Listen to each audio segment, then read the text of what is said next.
Lo decíamos, estamos con Osvaldo Bazán, quienes lo conocemos desde hace tiempo.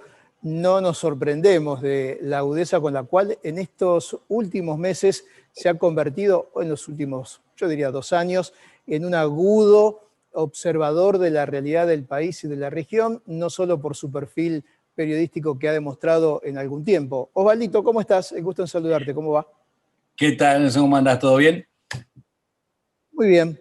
Y además presentando tu último libro, que la verdad que lo comencé a leer rápidamente y con el título de Seamos libres, haces un repaso del tiempo que estamos viviendo, que la verdad me parece al mejor de tus estilos, un resumen perfecto de lo que nos sucede en la Argentina en este tiempo. ¿Cómo lo podrías resumir para aquellos que quizás ahora comenzando el verano pueden tener una buena opción de lectura?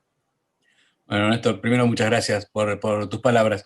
En realidad, hace ya un tiempo que estoy escribiendo sobre cosas de la actualidad argentina, no desde el punto de vista de un periodista político, que no lo soy, de un analista político, que no lo soy, sino de un ciudadano que va viendo las cosas que ocurren en el país. Entonces, como tantas veces se ha comentado, este es un país que se está moviendo mucho a fuerza de relato, ¿no? Y un relato que imponen todo el tiempo, sin el mínimo de compromiso con la verdad. Entonces lo que se me ocurrió es ir registrando los datos verdaderos, aquellos que el relato deja de lado, aquellos que pueden contrarrestar ese relato. El libro es eso, una serie de escritos sobre las distintas situaciones por las que está pasando el país desde las PASO del año 2019 hasta ahora, y cómo hay siempre otra cosa distinta de la que el gobierno cuenta.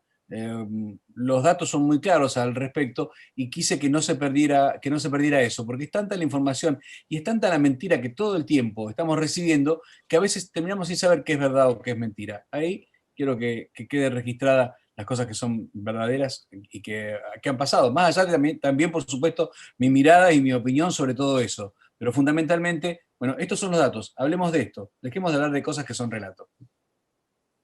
Ahora, vos estás haciendo ahí, te diría que con esta primera definición, una excelente definición de lo que es el periodismo, que es observar, contar, chequear y comprobar, ¿no? Vos decís, no hago más que eso. Vaya, estás haciendo lo central que tiene que hacer un buen periodista, que es observar, ver qué es lo que ocurre y confirmar, porque los hechos con la confirmación terminan cualquier relato, incluso cualquier noticia falsa que se han puesto de moda en este tiempo.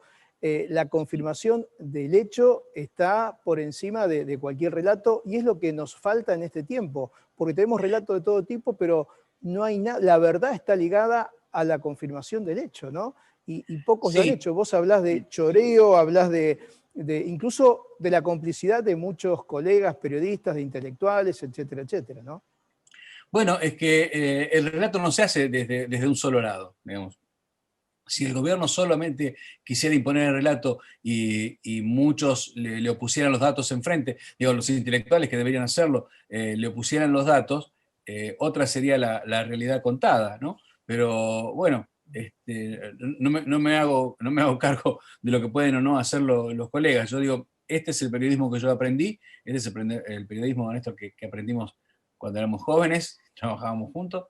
Eh, y es el que no sé, y no sé hacer otra cosa. Digo, estos son los datos, acá te los cuento y acá te digo lo que yo opino. Pero estos son los datos. Puedo opinar lo que sea sobre eso, pero estos son los datos. Y como los datos del gobierno son tan mentirosos, están tan basados, su poder está tan basado en un relato, bueno, me parece que nuestro trabajo es ese, desenmascararlo, simplemente.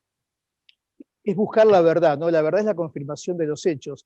Ahora, ¿vos crees que esto que le da lugar al relato y la confirmación a partir de determinados personajes de la vida pública, entre ellos artistas o propios colegas o periodistas, o que se dicen colegas, en fin, tiene que ver con un convencimiento desde el punto de vista del proyecto, como lo ha denominado el kirchnerismo en líneas generales, o tiene que ver con un dinero que hay de por medio que tapa la boca, ¿no? Porque esto se ve permanentemente en tantos hechos. ¿Qué es lo que crees vos que le da fuerza al sostenimiento de ese relato? No creo que sea en todos los casos lo mismo, digamos, mercenarios hubo siempre, ¿no? y los ves, digo, tipos que dicen hoy una cosa, mañana otra, pasado otra, digo, esto no hay forma de ocultarlo. Pero también hay gente que debe creer sinceramente, digo, y hay, supongo, digo, quiero creer que hay gente que quiere creer ingenuamente o de verdad. Y también creo que hay mucha gente que ha creído mucho y que le cuesta mucho reconocer que se equivocó, ¿no? Es más fácil insistir en eso antes de reconocer que fue tan gil que lo pudieron engañar con cosas tan básicas. Porque cuando se habla, qué sé yo, de obra pública, por ejemplo, diciendo que el gobierno anterior no hizo nada, bueno, ahí están los datos, ahí están las obras, Claro. ¿no? Entonces, ¿cómo haces para no creerlo? Bueno, creo que muchos tienen miedo de enfrentarse a las cosas que han creído durante mucho tiempo.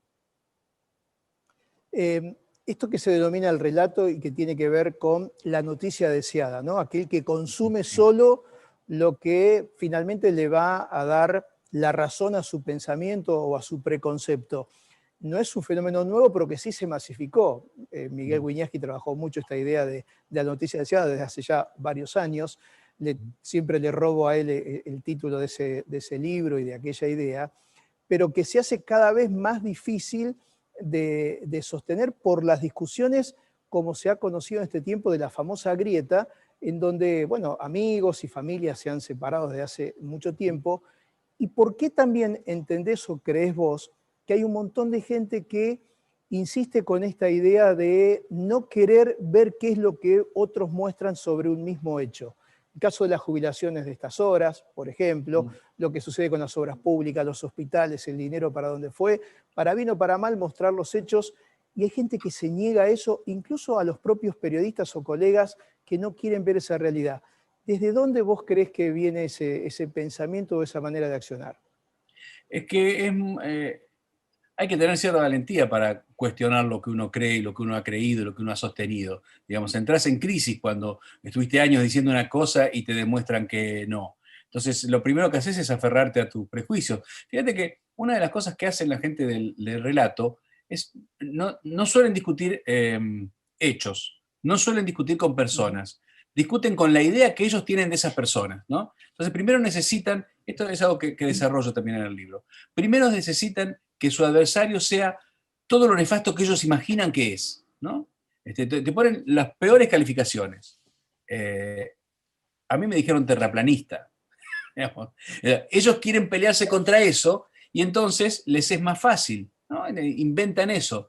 Es gente que no tiene ganas de enfrentarse a lo que efectivamente es. Digo, uno tiene una educación y uno va rompiendo prejuicios a lo largo del tiempo. Y hay gente que no tiene ganas de hacerlo. Digo, hay muchísimo de comodidad, hay muchísimo de acomodamiento también, digamos, porque es cierto que en grandes sectores de la sociedad, en especial sectores intelectuales, sectores artísticos, es más fácil ser kirchnerista que no serlo, digamos, y te trae muchos problemas no serlo. Grandes resortes del Estado están manejados de esa manera. Entonces, enfrentarse a eso, bueno, vos lo sabés muy bien, no es nada fácil. Entonces, seguís con la corriente y listo, ¿para qué me voy a traer problemas? Lo cierto es que llega un momento en que eso debe ser demasiado vacío, supongo, pero no sé si les importará. Ahora, el kirchnerismo lo ha conocido muy bien a este tema y lo ha potenciado. Es algo que no salió de la nada, sino que No, no. todo indica que está pensado, organizado y orquestado para que un sector de la sociedad vaya detrás de eso, ¿no? Bueno, sí, es una historia del peronismo, digamos, que no es solo el kirchnerismo, es una historia del peronismo. Quienes han estudiado el primer peronismo en la década del 40 y el 50 saben que esto es así. Se empezó claramente cooptando medios de comunicación, sindicatos, la educación. Digo, había obligación del duelo por Eva, casi como la obligación que hay del duelo por Maradona ahora, ¿no? En una versión bastante más patética todavía. Pero es así, siempre tuvieron esa intención totalitaria, la intención de que todos piensen esto y que si no pensás esto, quedás afuera. Pero esto está basado claramente, digo, Perón lo dijo claro, a los amigos todo, a los enemigos ni justicia. Siguen pensando eso, lo cual es terriblemente antidemocrático, pero está en la base de mucha gente de este país y es uno de los grandes problemas. Igual lo de Maradona parece que no le salió muy bien al gobierno, ¿no? La idea de montar todo un escenario al estilo del funeral de Néstor Kirchner o quizás rememorando algunos de los funerales históricos que tuvo la Argentina, esta vez salió todo mal, ¿no? Bueno, porque también cada vez está todo más degradado, ¿no? Este gobierno tiene dos grandes, yo no creo que no tengan plan, digo, tienen dos grandes planes, además de los objetivos, que los objetivos son el choreo, la venganza y la impunidad, tiene un plan, tiene dos planes, que está basado en, primero, la culpa es del otro, segundo, vamos viendo. Esas son las cosas fundamentales que tiene este gobierno. Y en el vamos viendo, ¿no? Hicieron, bueno, vamos viendo, vamos a hacer un funeral de 3 días seguidos en la casa de gobierno y que venga todo el mundo, y 3 días de duelo. Digo, no, dijeron 3 días de duelo. ¿Qué pasó? Cuando fueron a enfrentarse con la realidad, la familia dijo, y no, la verdad que preferimos otra cosa, ¿no? Según parece, porque tampoco estamos claros qué fue lo que dijo la familia. Entonces, Claro. después de invitar a 1 millón de personas, vos te das cuenta que invitaste a 1 millón de personas, pero tenés una casa para 27.000 personas. Entonces era Ujú. obvio que iba a salir mal. Pero además, si ni siquiera organizás y dejás todo en manos de los barras bravas, pero además ni siquiera le decís a la gente que, miren, no van a entrar, mandás a la policía de la ciudad, mandás a la ciudad a decirle, corten ustedes, como efectivamente pasó, bueno, ahí tuvieron, vamos viendo, la culpa es del gobierno de la ciudad. Es lo que hacen. ¿Cómo ves a la oposición? Porque mucha gente dice, bueno, la oposición, tomada como referencia con Mauricio Macri y Cambiemos, más allá de cómo sea el Ujú. sector ideológicamente y con votos divididos, cuando estuvo no logró tener un relato. ¿Había que tener un relato o habrá que tener un relato cuando los sectores opositores al peronismo lleguen al poder y enfrentar aquella realidad? Porque siempre está el relato también administrado desde la oposición con mentiras. No solo hay un relato del oficialismo cuando está en el poder, sino que también lo hacen desde la oposición, ¿no? El tema es que es muy difícil enfrentar desde la democracia a gente que no tiene valores democráticos. Eso se hace muy difícil. Digo, cuando las armas con las que te enfrentás no son las armas del adversario democrático, digo, ¿cómo van a pensar de la ciudad que después de haber hecho lo que hicieron con el manejo del velorio de Maradona, le iban a echar la culpa? Es muy difícil cuando vos te enfrentás con gente que no cumple los mínimos requisitos democráticos. Fíjate que, digo, ¿cómo hace para enfrentar gente que por el poder que tienen en el Senado te dicen, bueno, ya hablaste, pum, te corto. Bueno, ya votamos, pum, te corto. Bueno, no hay sesiones presenciales, te corto. Digo, la verdad que es muy difícil enfrentar a gente así y hay que tener, supongo, una estrategia porque el problema es que vos tenés ciertos valores que tenés que seguir defendiendo. Vos no podés ser antidemocrático para defender la democracia. Y enfrente tenés gente a la que esos valores no les importa. Es muy difícil. Sí, pero también es cierto que quienes critican a los estados, a los gobiernos, empezando por el periodismo, o también dirigentes de la sociedad civil, como así se denomina a las ONG, instituciones intermedias, etcétera, etcétera, cuando el peronismo está en el poder, o la experiencia del kirchnerismo de los 12 años más los que seguimos ahora, es como que hay cosas que no, digamos, que están bien que se hagan mal. Está bien que se hagan mal. No se le permite, y quizás es lo que corresponda, a un gobierno como fue el anterior, cuando hay cuestiones que no estaban tan bien, remarcarlo de una manera potencial. Pero ahora, nada de lo que no está bien, nadie lo cuestiona, no digo desde el oficialismo, sino también desde esos instrumentos que tiene una sociedad, como por ejemplo la propia prensa, ¿no? Bueno, por un lado, digamos, esto que hablábamos de la intención totalitaria de la cooptación de las ONG, digamos, es vergonzoso el papel de las organizaciones de defensa de los derechos humanos ante la cantidad de muertos que hay en Argentina, no solo por la pandemia, sino por la cuarentena. Yo en el libro tengo un capítulo donde hablo de todos los muertos que no están registrados, que son los muertos que Claro. devienen de aquel DNU que hizo el presidente con respecto a la cuarentena. Digo, y son muchísimos, son decenas.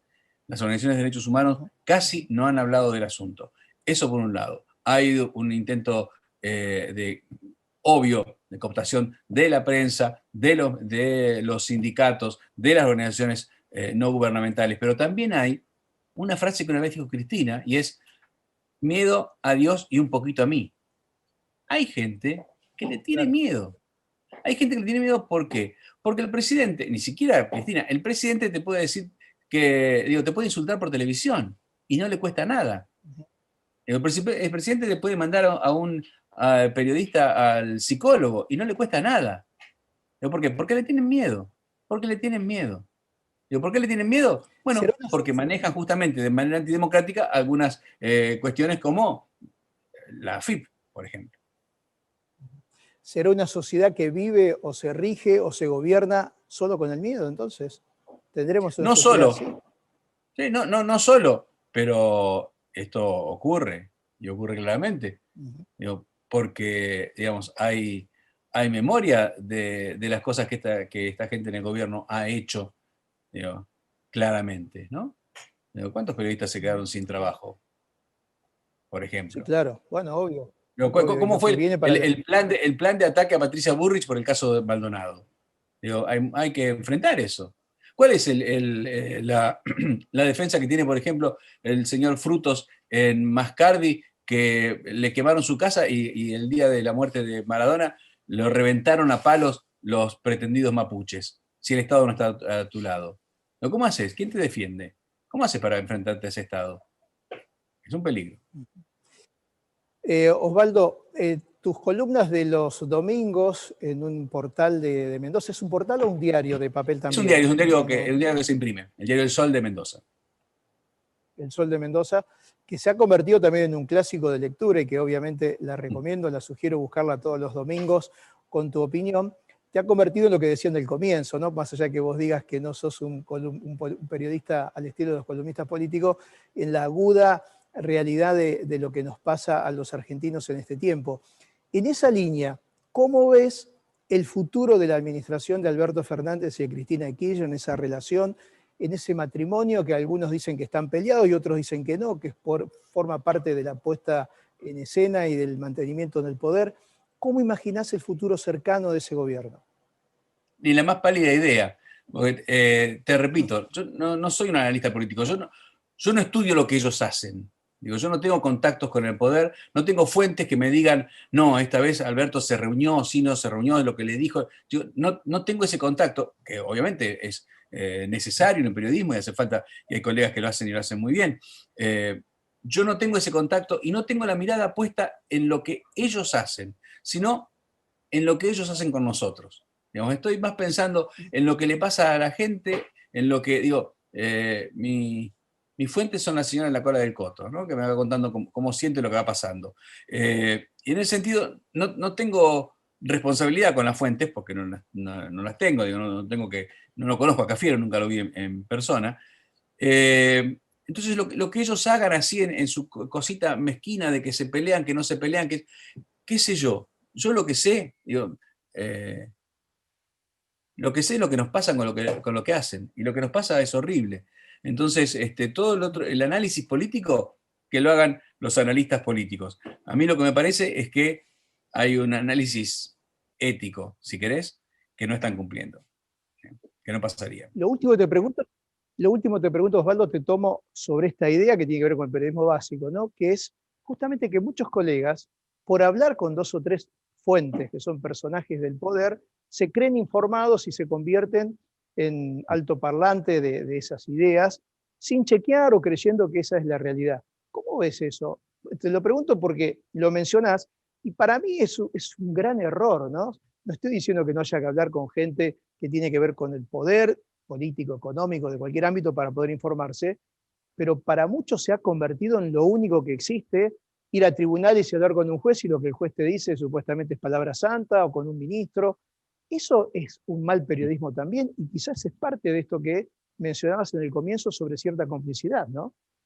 Mira, no se puede hablar de esto sin hablar de la tremenda crisis que pasa el periodismo y en realidad toda noticia paga.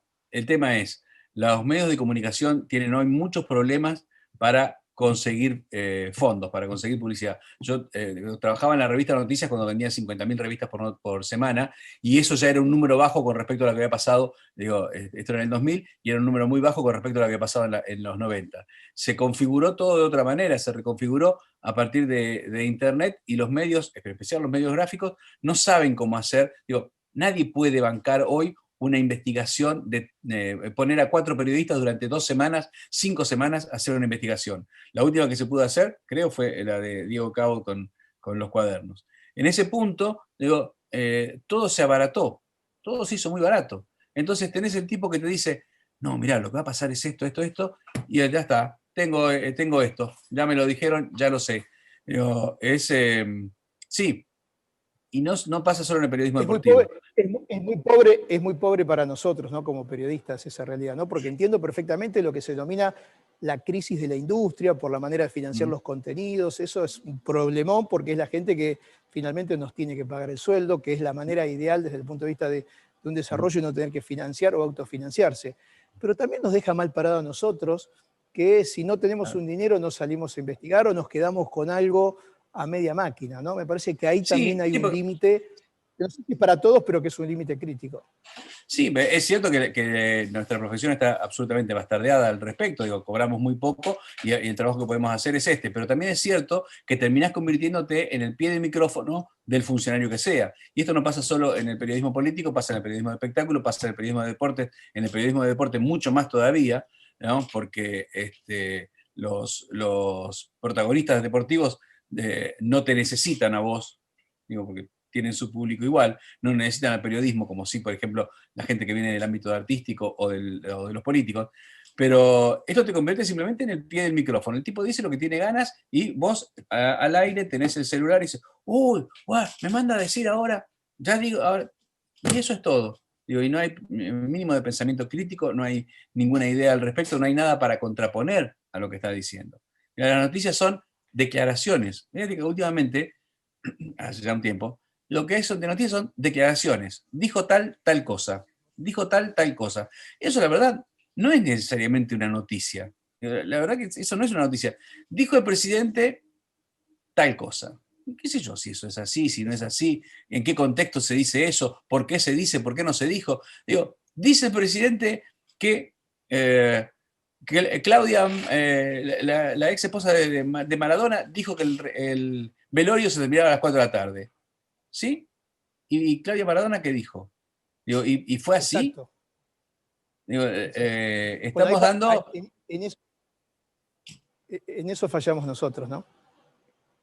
sí, pero también fallamos nosotros, tenemos pocas formas de hacer otra cosa, las audiencias no lo están demandando tampoco, ¿no? Porque si lo demandasen quizás otra sería la historia, pero es cierto que por supuesto hay una gran responsabilidad del periodismo, sí, totalmente. Osvaldo, gracias por tu tiempo. Seamos libres, tu libro que acaba de aparecer, que también se consigue de manera virtual. Supongo que está en Amazon allí o cómo lo podemos Sí, comprar en sí, sí, este tiempo. está en físico y está en ebook. Sí, sí, está en físico y está en ebook en todas las plataformas. Bien, y los domingos te leemos en el Diario de Mendoza, ¿sí?